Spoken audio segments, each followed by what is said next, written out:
Hello guys, welcome back to our channel Yashwant academy. So guys, आज का lecture बहुत ही ज़बरदस्त और बहुत ही इम्पोर्टेंट रहने वाला है।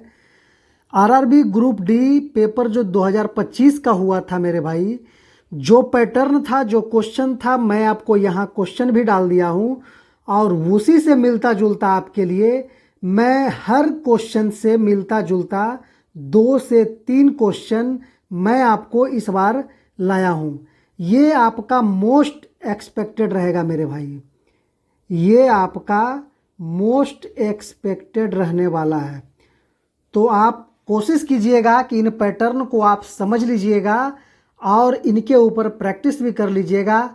आपके 3 तारीख से यानी आज से जो पेपर हो रहा है और 25 अगस्त तक होगा, उसके लिए शानदार सा बिल्कुल साइंस का पैटर्न यही रहने जा रहा है। तो चलिए ज़्यादा टाइम न लेते हुए शुरू करते हैं। पहला प्रश्न आपका पूछा था, ये आपका आरआरबी ग्रुप डी परीक्षा ग्रुप डी एग्ज़ाम में 14 दिसंबर 2025 के फर्स्ट शिफ्ट में ये क्वेश्चन आपका पूछा था कि 3 बिलियनों ए, बी और सी के पीएच मान क्रमशः 3, 7 और 12 हैं। निम्नलिखित में से कौन सा कथन सही है? तो इसका राइट आंसर हो जाएगा बिलियन ए प्रबल अम्लीय है। आपको पता है कि 7 से कम रहता है तो ये आपका एसिड हो जाता है। दूसरा आपका है, ये बोल रहा है 7 है जो प्रबल क्षारीय है, और 7 जो है आपका, जो 7 हो गया, जो न्यूट्रल हो गया आपका, ये आपका उदासीन हो गया, और जो 12 है आपका वो आपका क्षारीय हो गया, वो आपका क्षारीय हो गया। इस तरह से क्वेश्चन आपका पूछा था। तो इसी से मिलता जुलता मैं आपके सामने 3 क्वेश्चन लाया हूँ।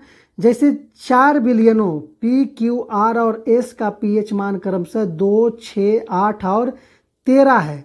इनमें से कौन सा बिलियन सबसे अधिक अम्लीय यानी स्ट्रॉन्गेस्ट एसिडिक होगा? ये आपका राइट आंसर हो जाएगा बिलियन पी। बिलियन पी क्योंकि 7 से कम है तो आपका वो एसिड हो जाएगा। पीएच मान जिसका जितना कम होता है अम्लीयता उतनी ही अधिक होती है।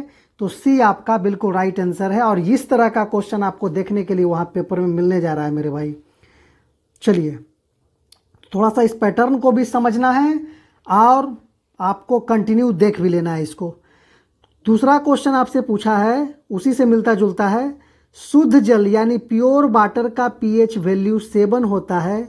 यदि जल में थोड़ा सा कास्टिक सोडा का रासायनिक फॉर्मूला है NaOH मिला दिया जाए तो इसके पीएच मान पर क्या प्रभाव पड़ेगा? तो इसका पीएच मान 7 से अधिक हो जाएगा।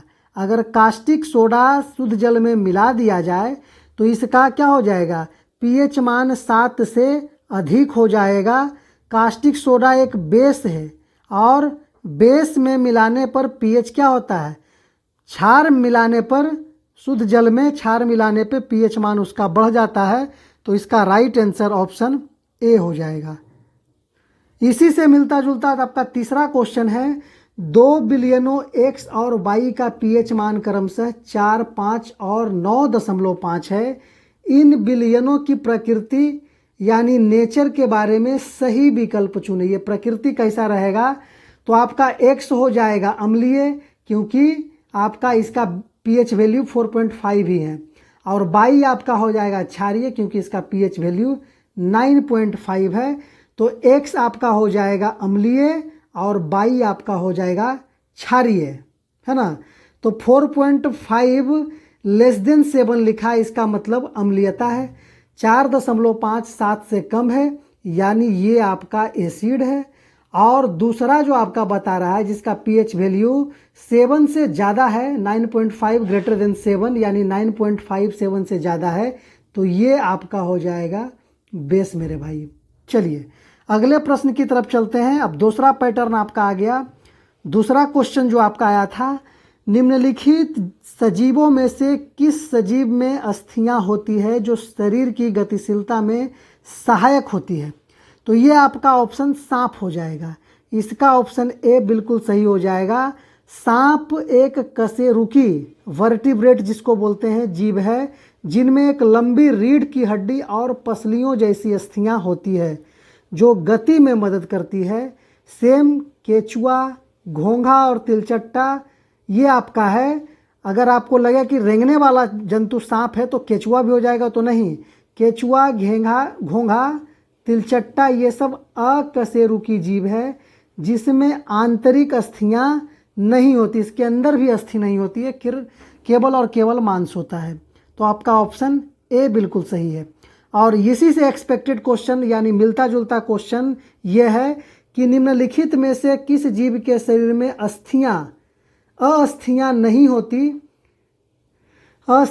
होती बल्कि उनकी गति मांसपेशियों यानी मसल्स के संकुचन और फैलाव पर निर्भर करता है। तो ये आपका केचुआ हो जाएगा। ये क्वेश्चन आपका, इसका राइट आंसर इसमें केचुआ हो जाएगा।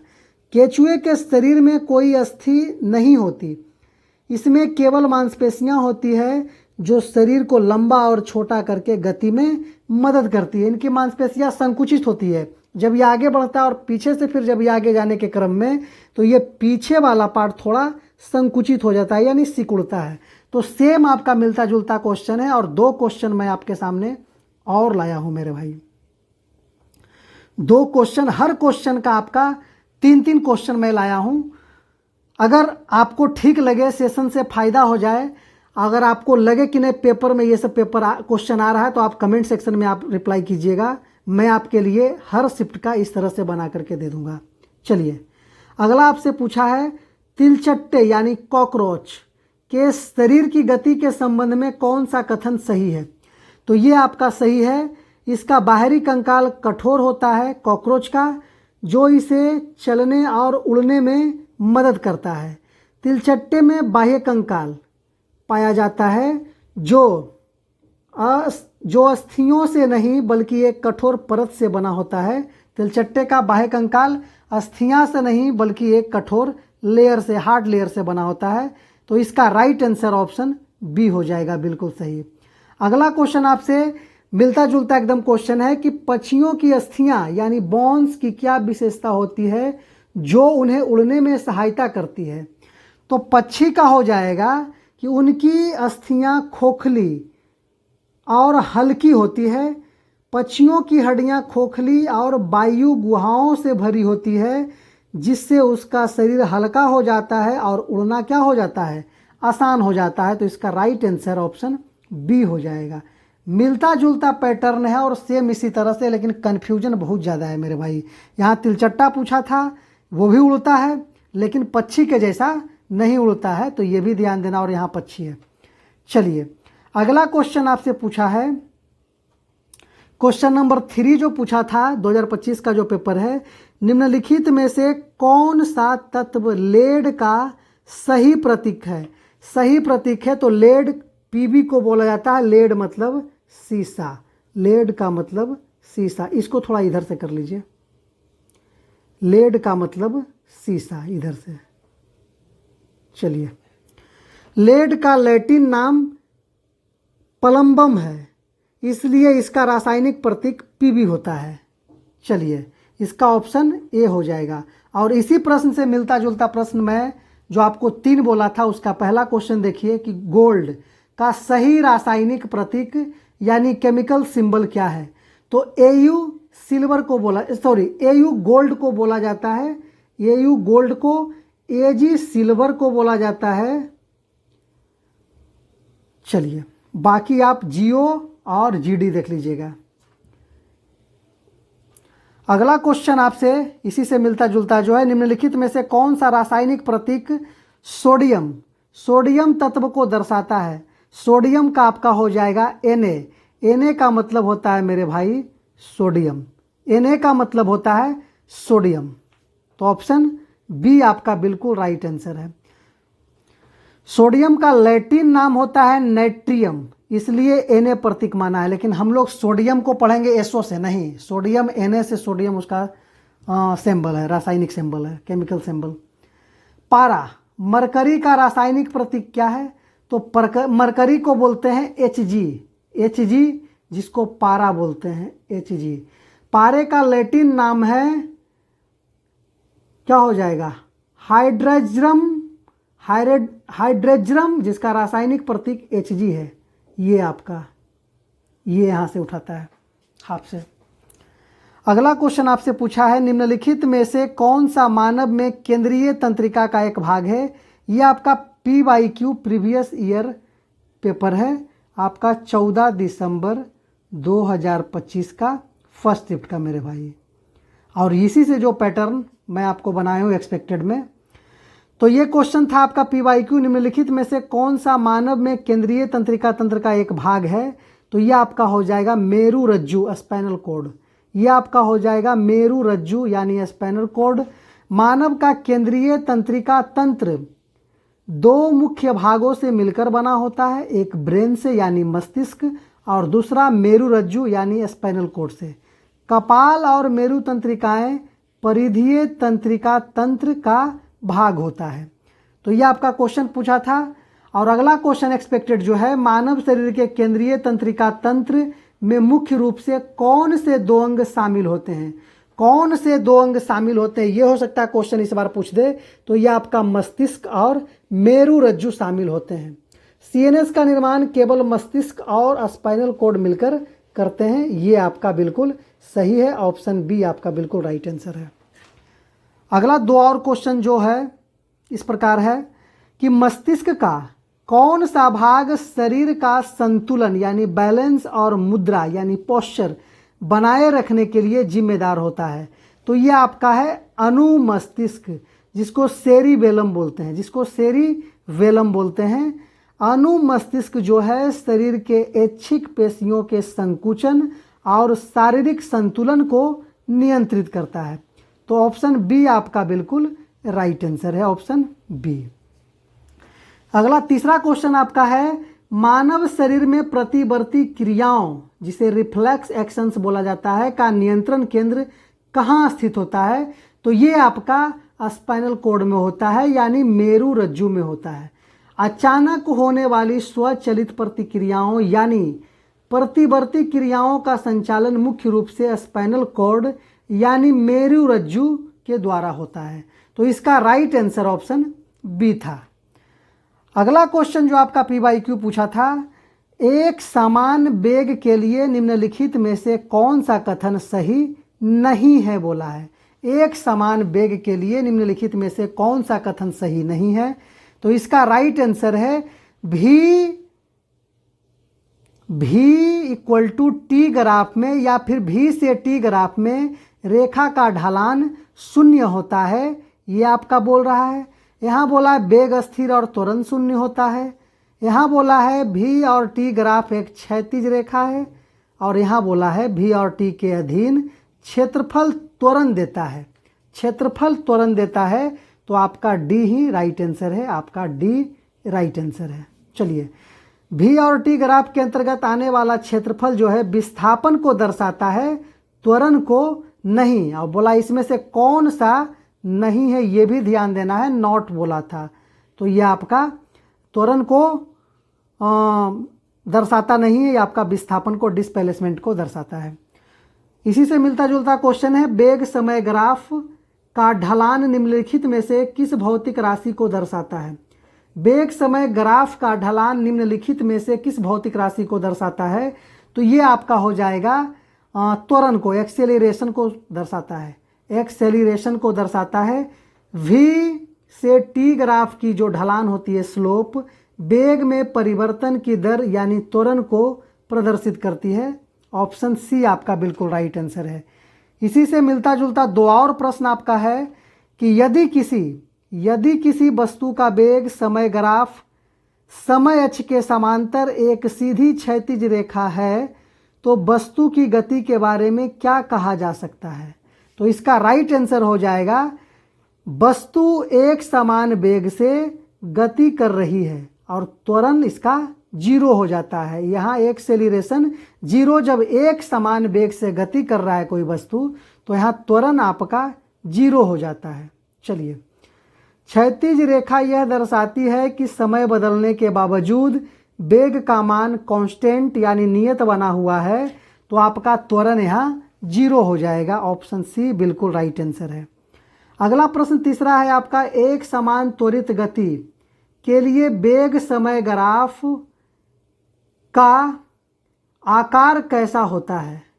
समय अक्ष के समानांतर एक सीधी रेखा में होता है, एक सीधी झुकी हुई रेखा में होती है, एक वक्र रेखा यानी कर्व्ड लाइन में होती है, एक जिगजैग रेखा यानी टेढ़ी मेढ़ी रेखा में होती है। तो इसका राइट आंसर हो जाएगा ऑप्शन बी, एक झुकी हुई रेखा में होती है। त्वरण एक समान होता है तो समान समय अंतराल में वेग में समान परिवर्तन होता है, जिससे ग्राफ एक सीधी झुकी हुई रेखा में प्राप्त होती है।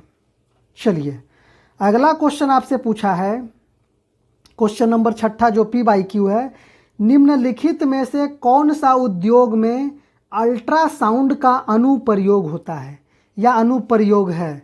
तो इसका राइट आंसर हो जाएगा, धातु ब्लॉकों में दरारों का पता लगाने में अल्ट्रासाउंड का अनुप्रयोग होता है।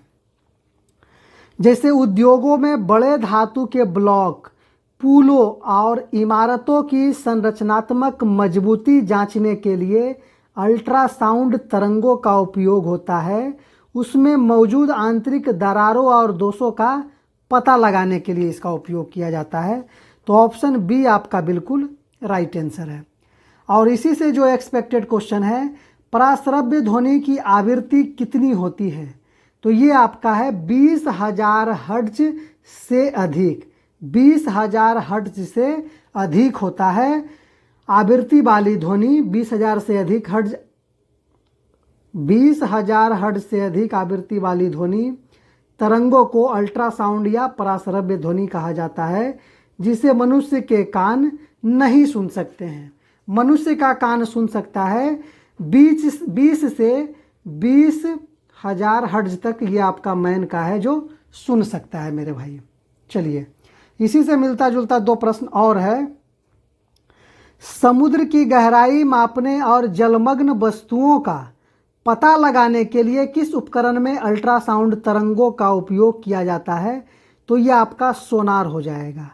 पराश्रव्य तरंगों का प्रयोग जल के अंदर दूरी, दिशा और चाल मापने के लिए किया जाता है और इसमें सोनार का उपयोग किया जाता है। ऑप्शन ए बिल्कुल राइट आंसर है।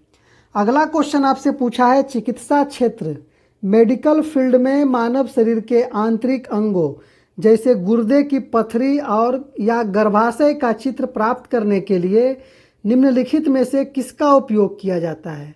तो यहाँ अल्ट्रासोनोग्राफी का उपयोग किया जाता है। अल्ट्रासोनोग्राफी यानी अल्ट्रासाउंड स्कैन में पराश्रव्य तरंगों का उपयोग करके शरीर के आंतरिक अंगों के चित्र प्राप्त किए जाते हैं। तो ये आपका ऑप्शन सी बिल्कुल राइट आंसर है। अगला क्वेश्चन आपसे पूछा है 7 नंबर क्वेश्चन जो PYQ है आपका है, पैकेज्ड यानी जो पैकेट में सामान होता है खाने वाला, खाद्य पदार्थों में विकृत गंधिता रैंसिडिटी से रोकथाम के लिए सामान्यतः निम्नलिखित में से किस विधि का उपयोग किया जाता है? तो ये आपका राइट आंसर हो जाएगा, सील करने से पहले नाइट्रोजन गैस द्वारा संप्रवहन करना। पैकेज्ड पैकेट में जो होता है, पैकेट वाला खाने वाला चीज़ जैसे कुरकुरे, चिप्स, उसको खुरखुरा रखने के लिए उसमें नाइट्रोजन गैस को भी बंद किया जाता है उस पैकेट के अंदर। तो चलिए ऑप्शन डी आपका बिल्कुल राइट आंसर है।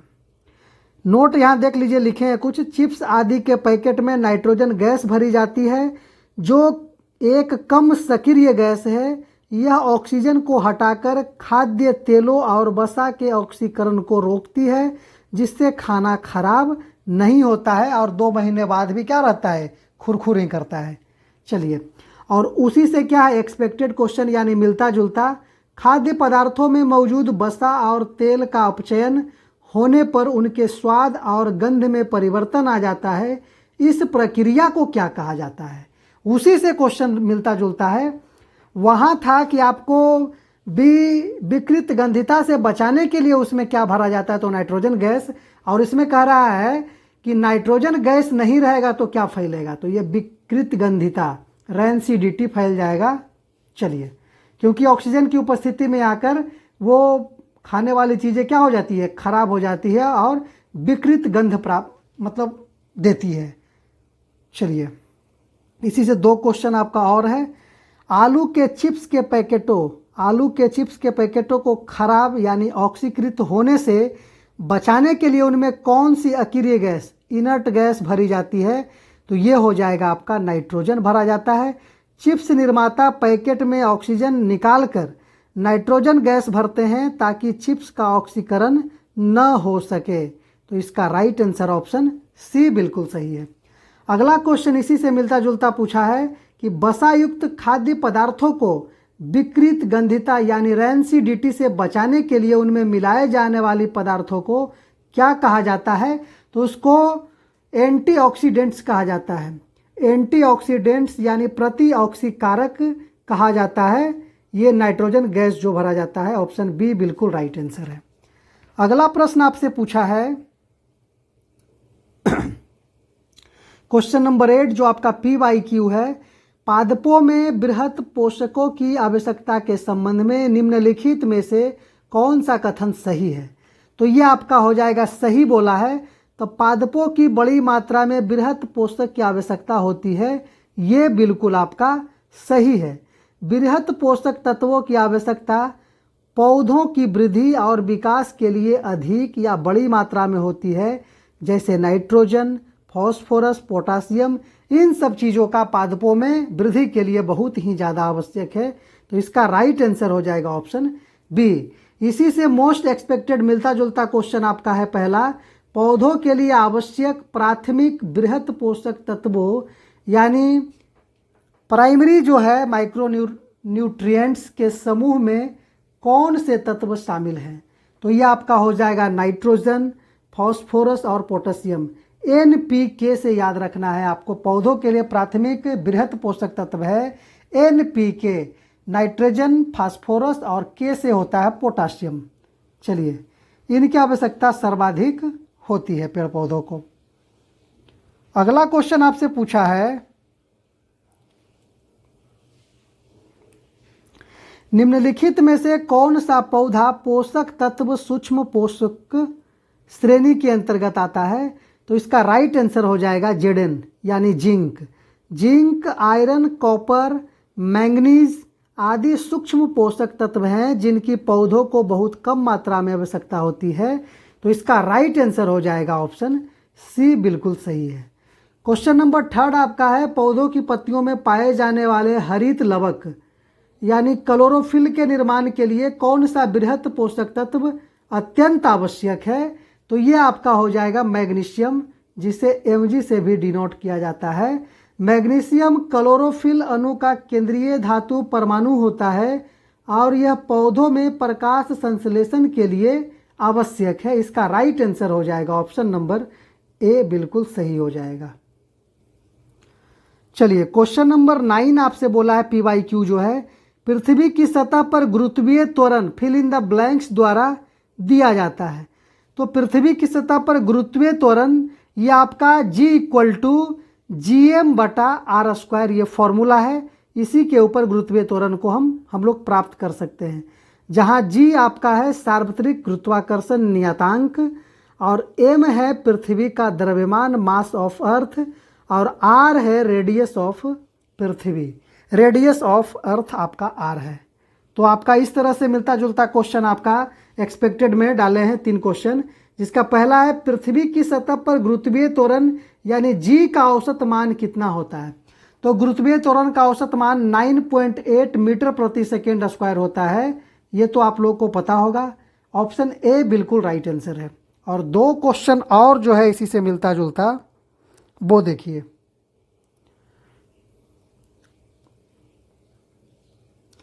ये 2 क्वेश्चन आपका है, यदि किसी वस्तु को पृथ्वी की सतह से ऊपर या गहराई में नीचे ले जाया जाए तो गुरुत्वीय त्वरण यानी G का मान पर क्या प्रभाव पड़ता है? कह रहा है यदि किसी वस्तु को पृथ्वी की सतह से ऊपर या गहराई में नीचे ले लिया जाए तो गुरुत्वीय त्वरण G का मान पर क्या प्रभाव पड़ता है? तो यहाँ लिखा है कि G का मान घटता है। G का मान क्या हो जाएगा? घट जाएगा।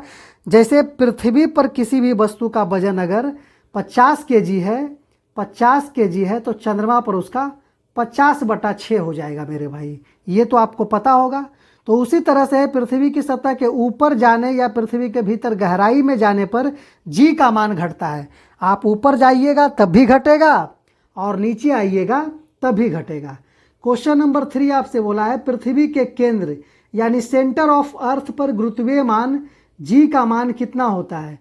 तो अर्थ पे सेंटर पे 0 हो जाता है जी का मान, ग्रेविटेशन फोर्स 0 हो जाता है, पृथ्वी के केंद्र पर प्रभावी द्रव्यमान 0 हो जाता है, जिससे वहां जी का मान 0 होता है। ऑप्शन सी आपका बिल्कुल राइट आंसर है। चलिए क्वेश्चन नंबर 10 की तरफ चलते हैं। PYQ जो है, निम्नलिखित में से कौन सा कथन अस्थितिज ऊर्जा के बारे में सत्य है। तो आपका अस्थितिज ऊर्जा यानी पोटेंशियल एनर्जी जिसको बोलते हैं, तो इसका राइट आंसर हो जाएगा ऑप्शन बी। यह संदर्भ बिंदु के आधार पर ऋणात्मक हो सकती है, यही कथन आपका सत्य है। अस्थितिज ऊर्जा का मान संदर्भ बिंदु यानी रेफरेंस पॉइंट के चुनाव पर निर्भर करता है। यदि किसी वस्तु की स्थिति को संदर्भ बिंदु के नीचे माना जाए तो अस्थितिज ऊर्जा ऋणात्मक ली जा सकती है। इसका ऑप्शन बी बिल्कुल राइट आंसर हो जाएगा। ये PYQ आपका पूछा था। और यहाँ उसी से मिलता जुलता क्वेश्चन है कि m द्रव्यमान की वस्तु को पृथ्वी की सतह से h ऊंचाई तक उठाने पर उसमें संचित गुरुत्वीय स्थितिज ऊर्जा यानी पोटेंशियल एनर्जी का सूत्र क्या होता है। तो पोटेंशियल एनर्जी का सूत्र होता है P = mgh। PE यानी potential energy equal to mass into gravitational force into height, यह आपका mgh हो जाएगा। ऑप्शन बी बिल्कुल राइट आंसर हो जाएगा। 2 क्वेश्चन और इसी से जो मिलता जुलता है कि खींचे हुए धनुष या दबी हुई स्प्रिंग में किस प्रकार की ऊर्जा संचित होती है। तो ये आपका पोटेंशियल एनर्जी ही संचित होती है। ऑप्शन बी आपका बिल्कुल राइट आंसर है। चलिए इसी का तीसरा क्वेश्चन, जब किसी ऊंचाई से कोई वस्तु स्वतंत्र रूप से नीचे गिरती है तो उसकी स्थितिज ऊर्जा और गतिज ऊर्जा में क्या परिवर्तन होता है। क्या परिवर्तन होता है। ऑप्शन ए आपका है स्थितिज ऊर्जा बढ़ती है, गतिज ऊर्जा घटती है। स्थितिज ऊर्जा घटती है, गतिज ऊर्जा बढ़ती है, दोनों ऊर्जाएं बढ़ती है या दोनों ऊर्जाएं शून्य हो जाती है। तो इसका राइट आंसर हो जाएगा स्थितिज ऊर्जा बढ़ती है, गतिज ऊर्जा भी स्थितिज ऊर्जा घटती है, डिक्रीज होती है, और गतिज ऊर्जा में इंक्रीमेंट होता है यानी बढ़ती है। यहाँ लिखे नोट में, जैसे जैसे वस्तु नीचे आती है ऊंचाई कम होने से स्थितिज ऊर्जा घटती है और वेग बढ़ने के कारण स्थितिज ऊर्जा गतिज ऊर्जा में परिवर्तन होने लगती है। चलिए अगला क्वेश्चन आपसे पूछा है क्वेश्चन नंबर 11, जो आपका नॉमरिकल टाइप में है। बहुत ही आसान और बहुत आसानी ढंग से इजी वे में आप इसको बना सकते हैं। तो चलिए इसको हम सॉल्व करते हैं। एक लड़का 1000 मीटर सीधी सड़क के एक छोर ए से दूसरे छोर बी तक 2 मिनट में चलता है, फिर मुड़कर 2 मिनट में 400 मीटर चलकर बिंदु सी पर वापस आता है। मतलब यहाँ से गया 1000 मीटर, अब फिर यहाँ से आपका यहाँ रिटर्निंग भी आया है 1000 मीटर। तो कह रहा बिंदु ए से बिंदु सी तक जाने में लड़के का औसत वेग मीटर प्रति सेकेंड में कितना होगा। और ये एक चीज़ आपको थोड़ा देखना है कि बिंदु ए से बी पे गया है और बी से वापस किसी बिंदु सी पे गया है। तो इसका नॉमरिकल किस तरह से बनेगा वो भी आप देख लीजिए यहाँ। चलिए तो ये आपका 1000 मीटर गया है, 1000 मीटर गया है और 400 मीटर, थोड़ा सा यहाँ कुछ गड़बड़ कर दिए हैं, यहाँ 400 लिखने का तो 400 मीटर लिख दिए हैं। दोबारा बार में जो इधर गया है सी पे पहुँचा है, 400 मीटर चला है बैक, बी से सी पर वापस आता है, रिटर्न बोला है। तो 1000 मीटर में आपका ये आपका टोटल डिस्प्लेसमेंट आप निकालिएगा, टोटल विस्थापन डिस्प्लेसमेंट तो ये आपका हो जाएगा 1000 मीटर में 400 मीटर माइनस हो जाएगा, जो कि डिस्टेंस आपका हो जाएगा 600 मीटर। और इसमें टाइमिंग आपका कितना लिया है? टाइमिंग आपका लिया है 2 मिनट जाने में और प्लस फिर 2 मिनट बी से सी तक जाने में, 2 मिनट बी से सी तक जाने में। तो कुल टाइम आपका हो गया मेरे भाई 4 मिनट लिया गया है। और यहाँ बोला है कि मीटर प्रति सेकेंड में होना चाहिए, तो 4 मिनट को हमको 60 से मल्टीप्लाई करना होगा, 240 सेकेंड हो जाएगा। और इसी में से आपको निकालना है एवरेज वेलोसिटी, आपका एवरेज वेलोसिटी जिसको औसत वेग भी बोलते हैं। तो ये आपका हो जाएगा डिस्प्लेसमेंट अपॉन में टाइम। 600 मीटर आपका डिस्प्लेसमेंट हुआ है और 240 सेकेंड आपका टाइम लिया गया है। 10 से 10, 12 दूनी 24, 12 पंचे 60। 5/2 को आप 2.5 मीटर पर सेकेंड भी बोल सकते हैं। तो इसका राइट आंसर मेरे भाई डी हो जाएगा। सेम उसी तरह से ये वाला भी क्वेश्चन आपका है कि 200 मीटर यहाँ गया है, टोटल डिस्प्लेसमेंट आपका हो जाएगा, टोटल डिस्प्लेसमेंट आपका हो जाएगा कि 200 मीटर लंबी सीधी रेखा में बिंदु ए से बी तक जाने में 10 सेकेंड लेता है और फिर वापस मुड़कर बिंदु सी तक आता है। तो बिंदु सी वापस आता है, वापस जा लेगा, उस चीज को घटा देना है और आगे बढ़ेगा तो प्लस कर देना है। तो वापस आ रहा है तो आपका कुल डिस्प्लेसमेंट 150 मीटर का गया है। और टाइम आपका कितना ले लिया? टाइम आपका 5 सेकेंड, 10 सेकेंड इधर, 10 सेकेंड इधर और प्लस 5 सेकेंड यहाँ लिया है। 10 सेकेंड जाने में और 5 सेकेंड वापस आने में, वापस मुड़कर आने में 5 सेकेंड लिया है। तो टोटल आपका 15 सेकेंड टाइम लिया है। तो आपको एवरेज वेलोसिटी निकालना है, यानी जिसको औसत वेग बोलते हैं। तो ये आपका डिस्प्लेसमेंट अपॉन टाइम हो जाएगा। 150 मीटर कितना मिनट सेकेंड में गया है? 15 सेकेंड में गया है मेरे भाई, 15 सेकेंड में। तो 15 दहे के 150, ये आपका हो जाएगा 10 मीटर पर सेकेंड। इसका राइट आंसर हो जाएगा ऑप्शन नंबर ए, बिल्कुल सही आंसर है मेरे भाई। तो इस तरह से क्वेश्चन आपका आएगा, यह कहीं जाने वाला नहीं है। इसमें 2 क्वेश्चन आप और देखिए, एकदम क्लियर हो जाएगा। यहाँ दूसरा क्वेश्चन आपका है, यदि कोई एथलीट 400 मीटर परिधि वाले एक वृत्ताकार यानी सर्कुलर ट्रैक का एक पूरा चक्कर 50 सेकेंड में लगाता है तो उसका औसत वेग यानी एवरेज वेलोसिटी कितना होगा? अब देखिएगा, एक सर्कुलर पाथ है, एक क्या है? एक सर्कुलर पाथ है। अब यहाँ से कोई ए पॉइंट से चलना शुरू किया और दौड़ते दौड़ते दौड़ते दौड़ते फिर से आपका यहीं पे आ गया। तो इसमें डिस्प्लेसमेंट आपका, इसमें डिस्प्लेसमेंट आपका 0 हो जाएगा मेरे भाई। इसमें टोटल डिस्टेंस कवर किया और फिर देखता कि वहीं आके खड़ा हो गया, तो यहाँ डिस्टेंस आपका डिस्प्लेसमेंट यानी विस्थापन 0 हो जाएगा। और यहाँ टाइम आपको कितना बोला है कि ये सब पूरा करने में 50 सेकेंड का टाइम लेता है। तो ये आपका एवरेज वेलोसिटी आपका हो जाएगा डिस्टेंस अपॉन में टाइम, यानी 0 मीटर डिस्प्लेसमेंट हुआ, दूरी आपका 0 मीटर तय किया और टाइम ले लिया 50 सेकेंड मेरे भाई। ये कट के आपका हो जाएगा 0 मीटर पर सेकेंड।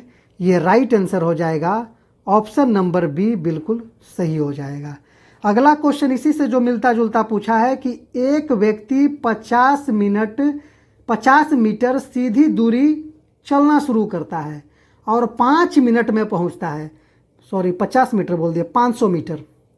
तो ये आपका डिस्प्लेसमेंट हो जाएगा, विस्थापन जिसको बोलते हैं हिंदी में, कि ये आपका 500 मीटर जाता है, सीधी दूरी चलना तय करता है, 5 मिनट पहुंचता है और फिर 5 मिनट में उसी पथ से वापस अपने शुरुआती बिंदु पर आ जाता है।